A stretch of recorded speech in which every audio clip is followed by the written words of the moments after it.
Hello, నేను atomic habits అనే book గురించి మీకు చెప్పాలనుకుంటున్నాను. ఏదైనా ఒక న్యూ హ్యాబిట్ లేకపోతే ఒక మంచి హ్యాబిట్ మనం అలవాటు చేసుకోవాలి అనుకుంటే మనం ఒక పేపర్ తీసుకుని మనకిప్పుడు ఉన్న హ్యాబిట్ ఏంటి, అంటే మనకిప్పుడున్న అలవాటు ఏంటి, దాన్ని మనం ఎలా మార్చుకోవాలనుకుంటున్నాం, లేదా మనం అలవాటు చేసుకోవాలనుకుంటున్న కొత్త హ్యాబిట్ ఏంటి, మనకు ఇప్పుడున్న హ్యాబిట్స్ ఏంటి అనేది ఒక లిస్ట్ ప్రయారిటైజ్ చేసుకుని రాసుకోవాలి. నేను ఇలా నుంచి ఇలా మారాలనుకుంటున్నాను, అంటే ఒక గొంగళి పురుగు నుంచి సీతాకోకచిలుక మారాలనుకుంటున్నాను అన్నట్టుగా మనం ఒక ప్రిపేర్ చేసుకుని మన డెస్క్ మీద లేకపోతే మనం ఎక్కడైతే ఎక్కువ వర్క్ చేస్తామో అక్కడ ఎదురుగుండా మనం ఫస్ట్ టిక్ చేసుకోవాలి. నెక్స్ట్ ఏంటంటే ఇక్కడ ఎన్విరాన్మెంట్ చాలా ఇంపార్టెంట్ రోల్ ప్లే చేస్తుంది అని అంటారు. ఎందుకు అంటే ఒక హ్యాబిట్ ఫామ్ అవ్వడానికి ఎన్విరాన్మెంట్ ఎంతగానో హెల్ప్ చేస్తుంది. మన ఎన్విరాన్మెంట్ని మన హ్యాబిట్కి అలవాటు అవ్వేలాగా మనం డిజైన్ చేసుకోవాలి. ఫర్ ఎగ్జాంపుల్, ఇది ఎలా, నేను డైరీ రాయాలి అని అనుకుంటున్నాను.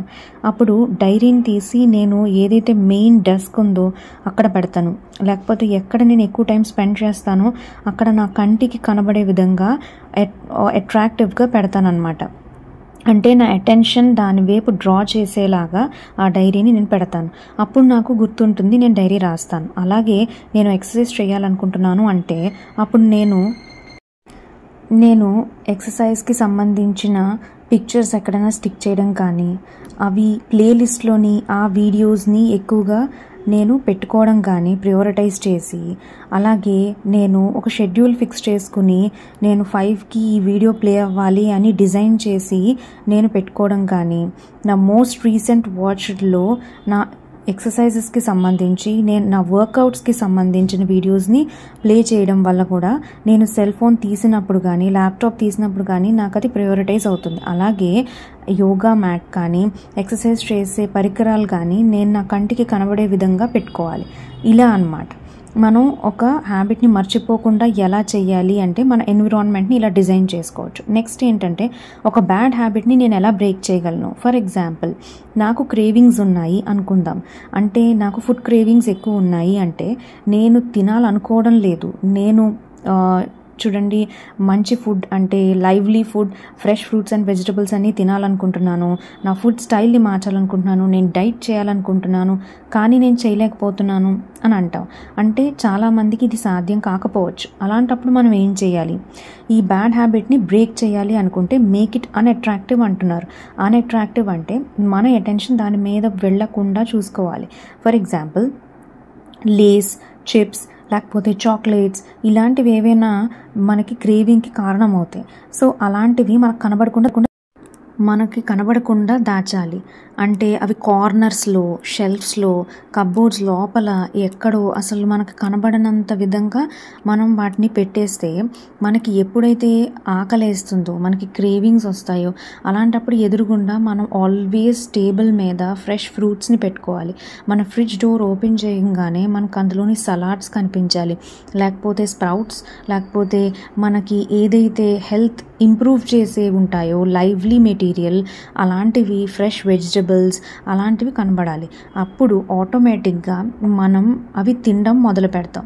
ఇది ఎన్విరాన్మెంట్ని మనకి తగ్గట్టుగా డిజైన్ చేసుకోవడం. How to design a healthy environment అంటే ఇలా మనం డిజైన్ చేసుకోవాలి. దీనివల్ల మన బ్యాడ్ హ్యాబిట్ అనే ఈ క్రేవింగ్ని మనం బ్రేక్ చేయొచ్చు. ఇది ఒక ఎగ్జాంపుల్గా నేను ఇది మీకు చెప్పాను.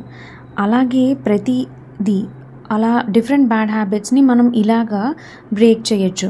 ఎలా అంటే అన్అట్రాక్టివ్గా, అంటే మన అటెన్షన్ వాటి మీద వెళ్ళనివ్వకుండా, అంటే మనం సొంతంగా ప్రయత్నించాం కానీ ఇలా మనం చేయడం వల్ల, అంటే మన ఎన్విరాన్మెంట్ని అలా డిజైన్ చేసుకోవడం వల్ల మనం ఈజీగా బ్యాడ్ హ్యాబిట్స్ని బ్రేక్ చేసుకోగలం. సో ఒక ఎక్స్పెరిమెంట్ చేశారు. ఏంటంటే ఒక క్యాఫెటేరియాలో సోడా బాటిల్స్ ఏవైతే ఉంటాయో అవి ఎక్కువగా కనబడనీయకుండా, అంటే కొంచెం కార్నర్స్లో, కొన్ని షెల్ఫ్స్లో, కొన్ని కప్బోర్డ్స్లో అలా ఆర్గనైజ్ చేసి పెట్టారు. కానీ వాటర్ బాటిల్స్ ఎక్కడ పడితే అక్కడ పెట్టారు. ఎలా పెట్టారు, ఎక్కడ పడితే అక్కడ అంటే, ఫర్ ఎగ్జాంపుల్ మనం లోపల రూమ్లోకి ఎంటర్ అవ్వగానే ఏ యాంగిల్లో చూస్తాం, ఏ కార్నర్స్లో మోస్ట్లీ చూసే ఛాన్స్ ఉంటుంది మనకు తెలుస్తుంది. సో అలాంటి మెయిన్ వ్యూ పాయింట్స్లోని వాటర్ బాటిల్స్ని పెట్టారు. దానివల్ల ఏం జరిగిందంటే వాళ్ళు ఇది ఒక ఎక్స్పెరిమెంట్గా అబ్జర్వ్ చేశారు, కానీ ఇలా చూస్తున్నారు అని ఎవరికీ తెలీదు. అయితే వాళ్ళ తర్వాత నోటీస్ చేస్తే ఏంటైంది, సేల్స్ సోడాకి తక్కువ, అంటే what ever the soda bottles use చేసే వాళ్ళు తక్కువ అయ్యారు కొంచెం పర్సంటేజ్, కానీ వాటర్ బాటిల్స్ తీసుకునే వాళ్ళు ఎక్కువ అయ్యారు. అంటే దాని అర్థం వాటర్ ఎక్కువ తాగుతున్నారనమాట. ఎందుకు అంటే అవి మెయిన్ వ్యూ పాయింట్స్లో ఉండడం వల్ల. అంటే మనకి దాహం వేసినప్పుడు, మనకి ఏదైనా తాగాలి అనిపించినప్పుడు వాళ్ళు అక్కడ వాటర్ చూడడం వల్ల వాళ్ళు వాటర్నే పిక్ చేసుకున్నారు. ఈ ఎక్స్పెరిమెంట్ వల్ల మనకు అర్థమైంది ఏంటంటే ఎన్విరాన్మెంట్ మన మీద చాలా ఇంపార్టెంట్ రోల్ ప్లే చేస్తుందని. మనం ఎలా అయితే డిజైన్ చేసుకుంటామో మన ఆలోచనలు, మన ఊహలు, మనం సాధించాలనుకున్న మన హ్యాబిట్స్, మన విషెస్ బట్టి మనం డిజైన్ చేసుకోవాలి. అది మన లైఫే డిజైన్ అయ్యేలాగా ఎఫెక్ట్ చేస్తుంది. అంటే మన ఎన్విరాన్మెంట్, మన థాట్సే మన ఎన్విరాన్మెంట్, అదే మన లైఫ్ కింద మారుతుంది అని మనం అర్థం చేసుకోవాలి. Thank you.